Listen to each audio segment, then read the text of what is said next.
বিএনপির বিতর্কিত নেতা জনাব মির্জা আব্বাস সাহেবের হুঁশ ফিরেছে, কিন্তু মির্জা আব্বাস সাহেব কোনো লাভ নেই। মির্জা আব্বাসের রাজনীতি পিনাকি ভট্টাচার্য জয় বাংলা করে দিয়েছে। দর্শক, মির্জা আব্বাস বাংলাদেশে এখন প্রতিষ্ঠিত চাঁদাবাজ। ঢাকার একটা অংশের সব চাঁদাবাজি মির্জা আব্বাস নিয়ন্ত্রণ করেন। তিনি নিজেও কার্যত স্বীকার করেছেন, কিন্তু অন্যভাবে। মির্জা আব্বাস গরুর হাটের দালাল ছিলেন। তিনি এমপি হয়েছেন, মন্ত্রী হয়েছেন, পুরীর দোকানদারের ছেলে ব্যাংকের মালিক হয়েছেন, দৃশ্যমান কোনো ব্যবসায়িক সফলতা বা এন্টারপ্রেনার হওয়া ছাড়া। পিনাকি ভট্টাচার্য যে প্রমাণ দিয়েছেন, যে প্রেজেন্টেশন করেছেন, যে স্লাইড শো দেখিয়েছেন, তার কোনো জবাব আজ পর্যন্ত মির্জা আব্বাস দিতে পারেননি। এখন বাংলাদেশের বর্তমান বাস্তবতায় এই সোশ্যাল মিডিয়ার এই যুগে মিডিয়ার যে ইম্প্যাক্ট, পিনাকি ভট্টাচার্যের যে ক্রেডিবিলিটি, এই জায়গায় মির্জা আব্বাসের চাঁদাবাজি এবং অপকর্ম যেভাবে প্রমাণ করেছেন, তুলে ধরেছেন না, প্রমাণ করেছেন, প্রমাণিত হয়েছে বাই পিনাকি ভট্টাচার্য, সেটা রিফিউট করতে পারেননি। এই জায়গায় মির্জা আব্বাসের রাজনীতির কোনো ভিত্তিই নেই, নৈতিক কোনো অবস্থানই নেই। 5 আগস্টের আগে থাকতো যে চুরি করুক, বাটপারি করুক, চোট্টামি করুক, যাই করুক, ডাজেন্ট ম্যাটার। আওয়ামী লীগ বিরোধী তো ভালো, ঠিক আছে, আমরা তাকে সমর্থন করি। বিষয়টা এরকম ছিল যে এন্টি আওয়ামী লীগ হিসাবে মির্জা আব্বাসরা এতদিন নানান সুযোগ সুবিধা পেয়েছিল, কিন্তু এখন আর সেটা পাবেন না, সেই যুগ শেষ। এখন কোনো চোর, দুর্নীতিবাজ, কোনো চাঁদাবাজকে জনগণ প্রমাণিত হওয়ার পর তাকে গ্রহণ করবে না, জেনজি গ্রহণ করবে না। 38% জেনজি ভোটার, মোর দেন 25% ইসলামিস্ট ভোটার, তারা গ্রহণ করবে না। আর কিছু লেস দেন 20% বিএনপি ভোটার গ্রহণ করতে পারে, তাও বিএনপির মধ্যে একটা অংশ আছে ক্লিন ইমেজের, তারাও এটা অ্যালাউ করবে না। তো এই জায়গাটা থেকে আসলে মির্জা আব্বাসের রাজনীতি নেই। পিনাকি ভট্টাচার্য শুরু এটাই বলতে চাই, যার মুখে গন্ধ তার ভোট বন্ধ। এর মানে মির্জা আব্বাসের ভোট বন্ধ, তাকে জনগণ ভোট দেবে না। ভোট হোক না, বুঝবে মজা। এখন বিএনপির কাছে তো জনগণের ভোট, জনগণের মতামত বা এগুলোর কোনো গুরুত্ব নেই। তাদের তো নিজস্ব কোনো কাউন্সিল নেই, ভোটিং সিস্টেম নেই, কিছুই নেই। এই জন্য জনমত is not important to BNP. But when vote will come, BNP বুঝবে যে কত ধানে কত চাল এবং what Pinaki Bhattacharya can do, সেটা দেখার সময় ভোট হলে আসবে, নির্বাচনের সময় হলে আসবে। এই জায়গাটাতে আমরা বলতে পারি, বিশেষ করে 3 জনকে ধরেছেন, 3 জনকে জয় বাংলা করে দিয়েছেন পিনাকি ভট্টাচার্য। মির্জা আব্বাস, সালাউদ্দিন আহমেদ, আমির খসরু মাহমুদ চৌধুরী, এবং আংশিক ধরেছেন বরকতুল্লাহ বুলুকে। এরা বুঝবে আগামী নির্বাচন আসলে যে পিনাকি কি করেছেন তাদের। দর্শক, মির্জা আব্বাস সম্পর্কে আরেকটা কথা বলে তারপরে আলোচনার ভিতরে যাই। মির্জা আব্বাস কিন্তু ওই পিনাকি প্রমাণ করেছেন যে সরওয়ার্দী কলেজ থেকে 2nd ক্লাস না 3rd ক্লাসে degree pass, 3rd class, sorry, কোনো সরকারি চাকরিতে অ্যালাউড না, কোনো চাকরি করার যোগ্যতা ছিল না। সে এমন ভাবে স্যুট টাই, কোট টাই পরে, বিশাল পিএইচডি হোল্ডার ফ্রম ক্যামব্রিজ আর অক্সফোর্ড আর হার্ভার্ড, এমন ভাবে চলেন যখন গণপূর্ত মন্ত্রী ছিলেন, বিশাল ভাব। অথচ তার শিক্ষাগত যোগ্যতা, জ্ঞানের দৌড় যে কত দূর, এটা বুঝেছি লাস্ট বিএনপির একটা কথিত তারুণ্যের সমাবেশে, বৃদ্ধদের সমাবেশ নাম দিয়েছে তারুণ্যের সমাবেশ নয়াপল্টনে। সেখানে মির্জা আব্বাস বলেছে যে ওয়াইফাই ছিল না, আমরা ছিলাম না, ভালো ছিলাম। এই যে স্টারলিংক, ইউনুস স্টারলিংক আনছে, এখন অবশ্য লন্ডন বৈঠকের পরে ইউনুসের বিরুদ্ধে বলবে না, লন্ডন বৈঠকের আগের কথা। ইউনুস স্টারলিংক আনছে, এটা আরাকান আর্মিদের সুবিধা দেওয়ার জন্য। এই স্টারলিংকের পিছনে দুর্বিসন দিয়ে আছে। আপনি চিন্তা করেন এদের এলএম কত দূর। এই তথ্য প্রযুক্তির এই যুগে যারা ওয়াইফাই ছিল না, ভালো ছিল, স্টারলিংক এটা ষড়যন্ত্র, আপনি চিন্তা করেন যে তারা কোন পর্যায়ে শিক্ষিত। 2nd ক্লাসে ডিগ্রি পাস না 3rd ক্লাসে ডিগ্রি পাস, বোঝা যায়। এই হচ্ছে মির্জা আব্বাস। সে মির্জা আব্বাস এখন বলছেন আব্বাসের লোক পরিচয় দিয়ে চাঁদাবাজি করছে কিছু লোক, মানে তিনি আসলে চাঁদাবাজি করছেন এটা স্বীকার করছে। আব্বাসের লোক পরিচয় দেখে হাওয়ার উপর না, আব্বাসের লোক বলেই তো আব্বাসের লোক পরিচয় দেয়। আপনি কি মনে করেন এই তথ্য প্রযুক্তির যুগে একজনকে চাঁদা চাইবে আর চাঁদা দিয়ে দিবে না। যখন কনফার্ম হবে যে নাই মির্জা আব্বাসের লোক, একে চাঁদা না দিলে আমার খবর আছে, তখনই চাঁদা দিবে। অতএব আব্বাসের লোক পরিচয় যারা চাঁদাবাজি করছে তারা আসলেই মির্জা আব্বাসের লোক। এখন হয়তো আপনি দুধের ধোয়া তুলসী পাতা সাজার চেষ্টা করছেন, বাট ওই চাঁদাবাজটা মির্জা আব্বাসের লোক। মানে স্বীকার করছেন যে মির্জা আব্বাসের নামে ঢাকা দক্ষিণ সিটি কর্পোরেশন ভুক্ত এলাকায় বিশাল একটা অংশে শাহজাহানপুর, খিলগাঁও, এই আশেপাশে মালিবাগ, এইসব জায়গায় চাঁদাবাজি হয়, গোরান, বিভিন্ন জায়গায় একদম ওই বাড্ডা পর্যন্ত ঠেকানো মির্জা আব্বাসের চাঁদাবাজির সাম্রাজ্য। এবং এগুলো করেই আজকে মির্জা আব্বাস হয়েছে। চাঁদাবাজদের প্রতিরোধ করতে হবে, যদি সে বিএনপিও হয় তাকে ছাড় দেওয়া যাবে না। এই কথাটা একটা ফালতু কথা, কারণ চাঁদাবাজদের প্রতিরোধ করার কোনো মেকানিজম বিএনপি নেই। আচ্ছা, তারেক রহমান বলেছে যে তার চাঁদাবাজি করলে আমাদের দলে আশ্রয় হবে না, বহিষ্কার করব, করছে, কিন্তু চাঁদাবাজি কমছে না। কেন কমছে না? বিএনপির বহিষ্কার ওটা একটা লোক দেখানো ভোতা অস্ত্র, ভুয়া অস্ত্র। এক, দ্বিতীয় হচ্ছে তাদের যে চাঁদাবাজি, এটা সাংগঠনিক ভাবে এটা অ্যাপ্রুভ করা হয়, চাঁদার ভাগ মির্জা আব্বাস পর্যন্ত পায়, তাহলে কিসের বহিষ্কার? এই যে বহিষ্কার সাংগঠনিক ব্যবস্থা, এটার একটা তাসির আমি বলি। সাপোজ একজনের চাঁদাবাজি ধরা পড়েছে, মিডিয়ায় এসেছে, মির্জা আব্বাসের লোক। এখন মির্জা আব্বাস বলবে যে বাবা তুমি তো চাঁদাবাজি করে ভাগ আমাকেও দাও, এখন মিডিয়ায় এসেছে, এখন যেহেতু সাংবাদিকরা ঝামেলা করছে, তোমাকে বহিষ্কার করতে কিছু মনে করি না, বহিষ্কার করি, পরে সিস্টেমে ওটা উঠাই নেবো, আর তুমি তো আমার লোকই, বিএনপির পদ থাকলেও আমার লোক, না থাকলেও আমার লোক। এই হচ্ছে বিএনপির সাংগঠনিক ব্যবস্থার নমুনা। এরা তো আসলে সাংগঠনিক ভাবে চাঁদাবাজদের পালে, এরা পার্সেন্টেজ পায়, এরা ব্যাংক তৈরি করেছে কি এমনি এমনি। তো দর্শক, এইটা হচ্ছে বাস্তবতা, যে এভাবে মির্জা আব্বাসরা চাঁদাবাজি করে, মির্জা আব্বাসের লোকেরা চাঁদাবাজি করে, বহিষ্কার করে যাকে, তার সাথে আবার রাতে একসাথে ক্যাসিনোতে আড্ডা দেয়, বারে আড্ডা দেয়। এখন মির্জা আব্বাস বারে যায়, এটা আমি জানি না, প্রমাণ নেই, প্রমাণ যেটা নেই বললো, কিন্তু অনেকের হয়। এটাই হচ্ছে আওয়ামী লীগ বিএনপির রাজনীতি, উপর উপর বহিষ্কার, কিন্তু ভিতরে ভিতরে তাদের সাথে যোগাযোগ। আমরা ঢাকা বিশ্ববিদ্যালয়ে যখন পড়তাম তখন দেখতাম ছাত্রলীগের মধ্যে এই সিদ্দিকী, নাজমুল বা এদের চোখের সামনে দেখা, আমার পাশাপাশি একসাথে থাকতাম, এই যে কালো করে সিদ্দিকী, নাজমুল, যে বহিষ্কার, লোক দেখানো বহিষ্কার, বহিষ্কার করতে হয়, অথবা সাংগঠনিক বহিষ্কার তো দূরের কথা, বিশ্ববিদ্যালয়ের যে বহিষ্কার, প্রশাসনিক বহিষ্কার, ওগুলো প্রক্টোরিয়াল বডির সাথে এভাবে চুক্তি থাকতো যে ঠিক আছে স্যার বহিষ্কার করানো, কিছুদিন পর ওটা নাই করে দেব।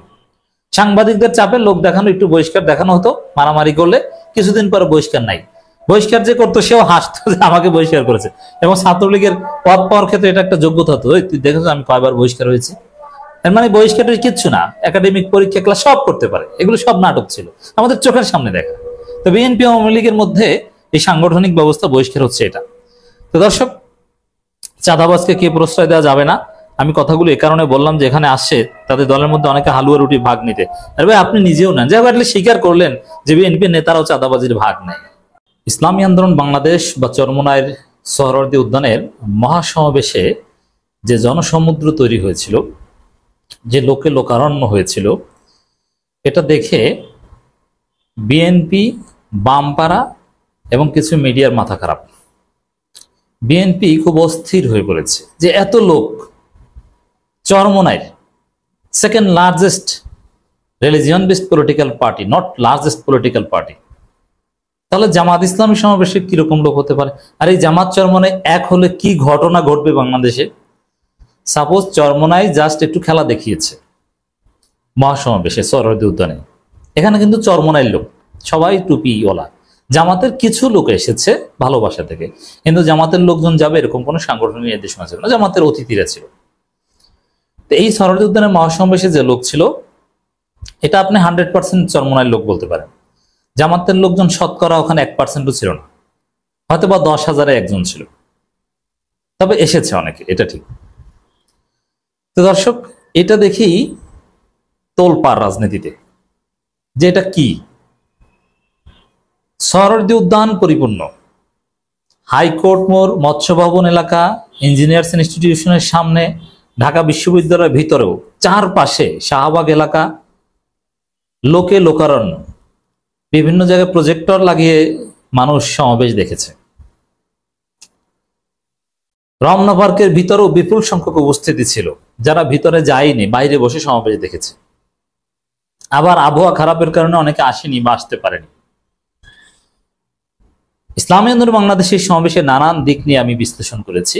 দিস ইজ সম্ভবত ওই সমাবেশ নিয়ে লাস্ট বিশ্লেষণ। এক পার্টির একটা সেকেন্ড লার্জেস্ট ধর্মভিত্তিক দল, তাদের সমাবেশের এই অবস্থা, জামাত ইসলামীর 19শে জুলাই সমাবেশে কি অবস্থা হবে? আবার জামাত চরমনে এই দুই গ্রুপ যদি এক হয়ে সমাবেশ করে বাংলাদেশে কি টর্নেডো তৈরি হবে? আপনি চিন্তা করেছেন? এটা বুঝতে পেরেছে ভারতের দালালেরা, এটা বুঝতে পেরেছে বিএনপি, এটা বুঝতে পেরেছে মিডিয়াগুলো। এজন্য দেখবেন এত বড় সমাবেশ, বাংলাদেশের ইতিহাসে একটা ইতিহাস, লোক সমাগমের শৃঙ্খলার ইতিহাস, যে এত লোক, কোনো ধাক্কাধাক্কি নাই, খাবার নিয়ে কোনো মারামারি নাই, কে সামনে বসবে দুই গ্রুপে কোনো ধাক্কাধাক্কি নাই, কি সুন্দর শৃঙ্খলা। আর বিএনপি 10 জন হলেই 5 জন মিলে ধাক্কাধাক্কি করে। তো দর্শক, এই জামাত চরমনে যদি এক হয়ে, এক সময় তো বিএনপি জামাত জোটগতভাবে অনেক সমাবেশ করেছে নয়াপল্টনে, আমি নিজে দেখেছি, উপস্থিত ছিলাম, কভার করেছি। আপনি একটু চিন্তা করেন যে জামাত চরমনে এক হয়ে একটা মহাসমাবেশ করলো, বাংলাদেশে কি ঘটনা ঘটবে? বাংলাদেশ উল্টে ফেলে দিতে পারবে শুধু জামাত এবং চরমনে এক হয়ে কোন আন্দোলনের ডাক দিলে। ঢাকার শহরে পা ফেলার জায়গা পাবে না গো এই জামাত চরমনে এক হয়ে ডাক দিলে। এটা বুঝতে পেরেছে, যার ফলে বিএনপি বলছে এত বড় সমাবেশ করে এই কথা বলা ঠিক না। মানে কষ্ট লেগেছে এত বড় সমাবেশ দেখে, এত বড় সমাবেশ এই কথা বলা ঠিক না। বিএনপি বলছে, মির্জা আব্বাস বলছে, আমি আসছি সেদিকে, অক্ষরে অক্ষরে বিশ্লেষণ করব। এবং মিডিয়াগুলোর দিকে তাকান, প্রথম আলো, ডেইলি স্টার, কোন মিডিয়া, এমনকি আমার দেশের রিপোর্ট দেখো, আমি হতাশ। এই মুহূর্তে ইসলামপন্থীদের সবচেয়ে কার্যকর ভয়েস আমার দেশ। নয় দিগন্ত অতটা ইউনিভার্সাল হতে পারেনি, নয় দিগন্তকে ছাড়িয়ে গিয়েছে আমার দেশ, সার্কুলেশনে বা নানান দিকে। আমার দেশ পত্রিকাও শুধু নয় দিগন্ত সংগ্রাম এরা হক পালন করেছে, কিন্তু কোন পত্রিকা এত বড় একটা গণজোয়ারের রিপোর্ট নিরপেক্ষভাবে করতে পারেনি। আমার দেশ লাস্ট পেজে কাভারেজ দিয়েছে, বেটার দেন আদার্স, তবে নট বেটার দেন নয় দিগন্ত আর সংগ্রাম। আর চরমনের নিজস্ব কোনো জাতীয় পত্রিকা নেই যে তারা সমাবেশ করলে ওটা ফ্রন্ট পেজে red news, red colour news করবে, লিড নিউজ, এরকম করেন। তা আমার দেশের অ্যাটলিস্ট উচিত ছিল যে ফ্রন্ট পেজে একদম অর্ধেক জায়গা জুড়ে চরমনের সমাবেশ কাভারেজ দেওয়া, কিন্তু তারা দেয়নি, তারা লাস্ট পেজে দিয়েছে, তাও বেশি জায়গা কিন্তু তারা দেয়নি আমার দেশ। তাহলে চিন্তা করেন, আমার দেশের যদি এই অবস্থা হয়, তাহলে প্রথম আলো ডেইলি স্টার কি করেছে, ভিতরে একটু করে ছোট দিয়েছে। এই সমাবেশটা যদি সিপিবি বা কোনো বাম করতে পারতো, এত বড় সমাবেশ, এত বড় না, 10 ভাগের 1 ভাগ লোক হাজির করতে পারতো, সিপিবি বা কোনো বাম, প্রথম আলো ডেইলি স্টারের ফ্রন্ট পেজে এই সমাবেশ ছাড়া কোনো রিপোর্টই থাকতো না, পুরোটাই থাকতো এই সমাবেশ। অর্ধেক জুড়ে থাকতো ছবি, বাকি অর্ধেক জুড়ে নেতাদের বক্তব্য, ভাগ ভাগ ভাগ ভাগ করে প্রথম পেজটা জুড়ে সব এগুলো থাকতো। অথচ এত বড় একটা সমাবেশ ভিতরে একটু করে কাভারেজ দিয়েছে। পিনাকি ভট্টাচার্য বিষয়টা তুলে ধরেছেন যে আসলে এরা কি করেছে। দর্শক, মির্জা আব্বাস বড় বড় সমাবেশ করে জাতির কাছে ভুল বার্তা পৌঁছাবেন না, মানে বড় বড় সমাবেশে তারা কষ্ট পাচ্ছে। বড় বড় সমাবেশ করে বিএনপির বিরুদ্ধে বলেছে, বিএনপিকে দাওয়াত দেয়নি, মনে বড় কষ্ট, বিএনপির মনে বড় জ্বালা। সে জ্বালা থেকে বলছে বড় বড় সমাবেশ করে জাতির সামনে ভুল বার্তা পৌঁছাবে না, মানে কি ছোট সমাবেশ করে করবে, মানে বড় সমাবেশে তাদের গায়ে লেগেছে, এটা হচ্ছে মূল কথা। দর্শক, এই বড় সমাবেশের প্রতীকী তাৎপর্য আছে, মানুষ দেখেছে যে গণজোয়ার কোন দিকে। তবে হ্যাঁ, ইসলামপন্থীদের এই গণজোয়ার ব্যালট বক্স পর্যন্ত আনতে হবে, যে ক্ষেত্রে তাদের যোগ্যতার সংকট। আমরা আশা করি আমাদের সমালোচনায় তাদের দুর্বলতাগুলো কাটিয়ে উঠবে এবং উঠছে। আমরা যে সংস্কারগুলোর কথা বললে 4 বছর আগে জামাতের লোকজন আমাদেরকে প্যারালাইসিস বলে গালি দিত, ওই সংস্কারগুলো জামাত এখন গ্রহণ করেছে। এই মূর্খ গালিবাজ মূর্খদের বিষয়ে আমাদের কোনো কথা নেই। যাই হোক, এই দুর্বলতাগুলো ইসলামপন্থীরা কাটিয়ে উঠবে বলে আমরা বিশ্বাস করি। বিএনপির স্থায়ী কমিটির সদস্য মির্জা আব্বাস বলেন, এভাবে বড় বড় সমাবেশ করে জাতির কাছে ভুল বার্তা পৌঁছাবে না, মানে বড় সমাবেশ না করলে আপনার এত কষ্ট লাগতো না, এত বড় সমাবেশ দেখে যতটা কষ্ট লেগেছে। সালাউদ্দিন আহমেদের কষ্ট লেগেছে এত বড় সমাবেশ দেখে। এই পিআর সিস্টেমের উদ্দেশ্য নাকি নির্বাচন পেছানো, অথচ পিআর সিস্টেম মেনে নিলেই ঝামেলার সমাধান হয়ে যায়, ডিসেম্বরে নির্বাচন হতে পারে। কারণ কারচুপির বা এই লেভেল প্লেইং ফিল্ড বা নানান সমস্যার সমাধানের 80% পিয়ার সিস্টেমে। মোবাইল দিয়ে যদি প্রমাণ করা যায় যে কে কত জনপ্রিয়, আমরা সারা বাংলাদেশে একদিন সমাবেশে আওতায় আনতে পারি। এগুলো ফাও কথা, এগুলো দেখে আপনাদের কষ্ট লাগছে।